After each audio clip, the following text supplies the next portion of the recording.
بسم اللہ الرحمن الرحیم۔ سورہ یوسف آیت نمبر 88 سے 93 میں ارشاد ہے، جب وہ یوسف کے پاس پہنچے تو کہنے لگے کہ اے عزیز، ہمیں اور ہمارے اہل و عیال کو بڑی تکلیف ہو رہی ہے اور ہم تھوڑا سا سرمایہ لائے ہیں، آپ ہمیں پورا غلہ دیجیے اور خیرات کیجیے کہ خدا خیرات کرنے والوں کو ثواب دیتا ہے۔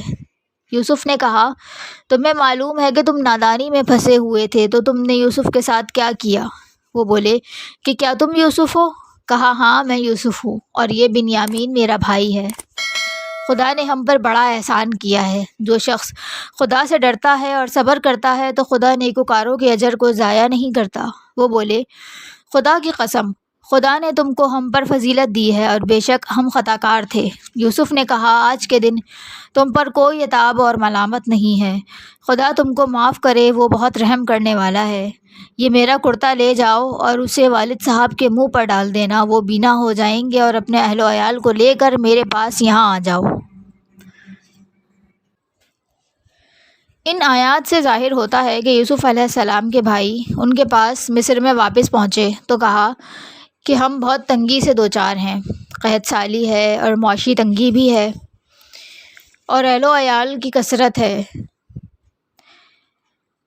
ہم جو رقم آپ کے پاس یہاں لائے ہیں وہ تو بہت معمولی ہے، لیکن اگر آپ درگزر اور صرف نظر سے کام لیں تو ہمیں کچھ صدقہ کر دیں، یقیناً اللہ صدقہ کرنے والوں کو بدلہ دیتا ہے۔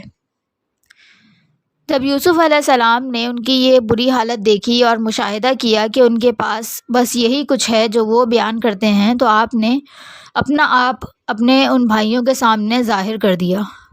اللہ رب العزت کی اجازت سے ان پر مہربانی کر دی اور اپنے چہرے کو مکمل کھول کر اس طرح سے ان کے سامنے آئے کہ بھائی اب یوسف علیہ السلام کو بآسانی پہچان سکتے تھے۔ پھر آپ نے پوچھا کہ کیا تم جانتے ہو کہ تم نے یوسف اور اس کے بھائی کے ساتھ کیا کیا تھا؟ اب سارے بھائی تعجب میں مبتلا ہو گئے اور کئی مرتبہ ان کو شک اور تردد ہوا، کیونکہ وہ اس بات کو سمجھ نہیں پا رہے تھے کہ یہ وہی یوسف ہے جو ہمارا بھائی تھا۔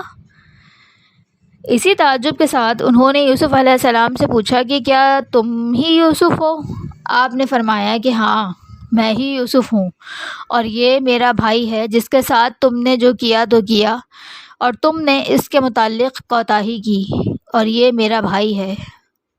یہ الفاظ پہلے الفاظ کی تاکید ہیں اور اس حسد پر تنبیہ ہے جو سارے بھائیوں نے ان دونوں بھائیوں کے لیے اپنے دل میں چھپا کے رکھا تھا، اور اسی حسد کی وجہ سے یوسف علیہ السلام نے ان پر چال چلی تھی۔ اس لیے ان کو فرمایا کہ اللہ نے ہم پر احسان کیا اور ہم کو ٹھکانہ دیا اور ہماری عزت اور تکریم کی۔ یہ سارے انعامات ہم پر اس لیے ہوئے کہ ہم نے اپنے رب کی اطاعت کی اور تمہاری کی گئی ناانصافیوں پر صبر کیا اور اپنے باپ کی بھی اطاعت کی۔ بے شک جو پرہیزگار بن جائے اور صبر کرے تو اللہ نیکی کرنے والوں کے اجر کو ضائع نہیں کیا کرتا۔ اب بھائی کہنے لگے کہ بے شک اللہ نے آپ کو ہم پر فضیلت دی ہے اور وہ کچھ عطا کیا ہے جو ہمیں نہیں دیا۔ ہم نے آپ کے ساتھ زیادتی کی ہے اور ہم حاضر ہیں۔ یوسف علیہ السلام نے فرمایا کہ آج تم پر کوئی ڈانٹ نہیں ہے، یعنی تم سے جو ہوا اس کی کوئی سزا نہیں، اللہ تعالیٰ تمہیں معاف فرمائے، بے شک وہ مہربانی کرنے والوں میں سب سے زیادہ مہربان ہے۔ اب تعارف مکمل ہوا۔ یوسف علیہ السلام نے اپنے آپ کو بھائیوں کے سامنے ظاہر کر دیا۔ اس کے بعد آپ نے اپنے بھائیوں کو حکم دیا کہ یہ میری قمیض لے جاؤ اور اسے ہمارے والد کی آنکھوں پر رکھ دینا تو ان کی بینائی لوٹ آئے گی۔ یعقوب علیہ السلام کی بینائی مکمل طور پر ختم ہو چکی تھی، اور یہ کرتا لگانے سے بینائی کا لوٹ آنا نبوت کے بڑے دلائل میں سے ایک ہے۔ پھر آپ نے حکم دیا کہ اپنے تمام گھر والوں کو لے کر مصر آ جاؤ، یہاں خیر و برکت ہوگی اور بہت اچھے اور عمدہ دن گزریں گے، اور اب ہم سب مل کر اکٹھے ایک ساتھ رہیں گے۔